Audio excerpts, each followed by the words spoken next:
Hello everybody welcome back to my channel. బయటేమో నాన్ స్టాప్‌గా వర్షం పడుతుంది. మరి మీలో ఎంతమందికి ఇలాంటి నాన్ స్టాప్ వర్షంలో వేడి వేడి టీ గానీ, పకోడీ గానీ, బజ్జీలు గానీ తినడం ఎంతమందికి ఇష్టమో కామెంట్ అయితే చేసేయండి. సో, నేను ఈరోజైతే చాయ్ పెట్టబోతున్నాను.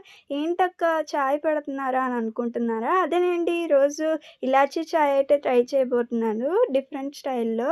సో, వర్షం పడేటప్పుడు తాగే చాయ్ చాలా బావుంటది. నార్మల్ టైమ్‌లో తాగే చాయ్ కన్నానా. ఎందుకంటే, ఆ వర్షంని ఆస్వాదిస్తూ తాగుతాం గాబట్టి, టేస్ట్ అనేది చాలా బావుంటది.